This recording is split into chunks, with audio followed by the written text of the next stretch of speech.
Dans la matinée du 11 septembre 2001, 19 hommes armés de cutters, dirigés par un homme sous dialyse depuis une caverne forteresse de l'autre côté du monde en utilisant un téléphone satellite et un PC portable, ont réalisé la pénétration la plus sophistiquée de l'espace aérien le plus protégé au monde. S'emparant des passagers et des pilotes, tous d'anciens pilotes de chasse, de 4 vols commerciaux qu'ils détournèrent de leur route pendant plus d'1 heure, sans jamais avoir été inquiétés par un seul chasseur d'interception. Ces 19 pirates, religieux fondamentalistes dévots qui aimaient boire de l'alcool, sniffer de la cocaïne et vivaient avec des stripteaseuses, ont réussi à abattre 3 immeubles à l'aide de 2 avions à New York. Cependant qu'à Washington, un homme incapable de piloter un monomoteur Cessna a été capable avec un 757 de faire une boucle en descente de 2400 mètres à 270 degrés pour arriver en parfait azimuth et percuter le Pentagone au niveau du bureau des analystes du budget ou des employés du ministère enquêtés sur le mystère des 2300 milliards de dollars que Donald Rumsfeld, secrétaire d'État, avait annoncé manquant des coffres du Pentagone dans une conférence de presse tenue le jour précédent, le 10 septembre 2001.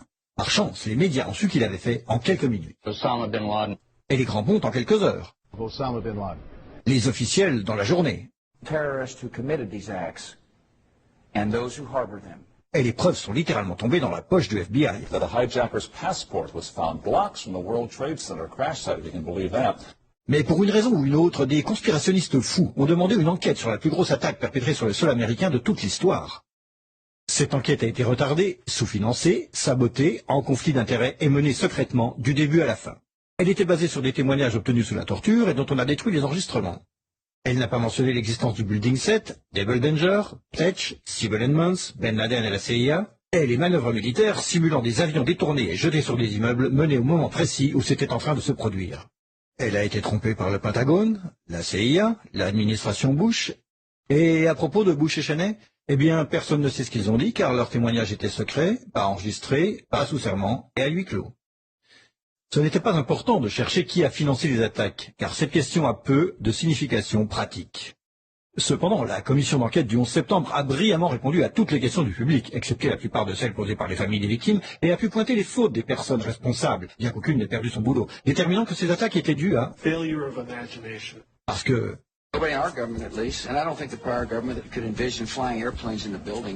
Excepté le Pentagone, la FIMA, le NORAD et le NRO. La DIA a détruit 2,5 téraoctets de données sur Double Danger, mais c'est ok car ce n'était probablement pas important. La SEC a détruit les données sur l'enquête concernant les délits d'initiés avant les attaques.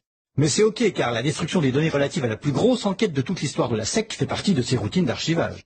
Le NIST a classé secret son modèle mathématique utilisé pour l'effondrement du building numéro 7. Mais c'est ok car le révéler aurait compromis la sécurité publique.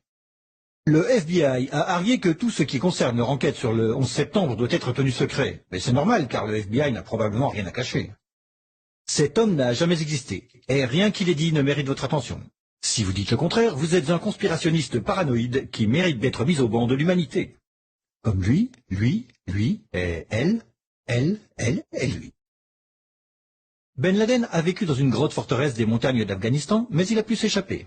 Puis il s'est caché à Tora Bora, mais il a pu s'échapper. Puis il a vécu 10 années à Abbottabad, mettant en échec le réseau d'espionnage le plus efficace et le plus sophistiqué du monde et de l'histoire, tout en publiant vidéo sur vidéo en totale impunité, rajeunissant au gré des vidéos réalisées, avant d'être capturé par un vaillant commando de Navy Seal dans une opération non filmée, durant laquelle il n'a pas résisté ou peut-être utilisé sa femme comme bouclier humain, et pendant laquelle ces as des forces spéciales ont paniqué et tué cet homme désarmé, censé être la meilleure source d'information de la planète concernant le terrorisme. Puis ils l'ont jeté dans l'océan avant d'en parler à quiconque. Puis 2 douzaines de membres de ce commando ont péri dans un crash d'hélicoptère en Afghanistan. Ceci est l'histoire du 11 septembre, comme elle vous est rapportée par les médias qui vous ont dit la pure vérité sur...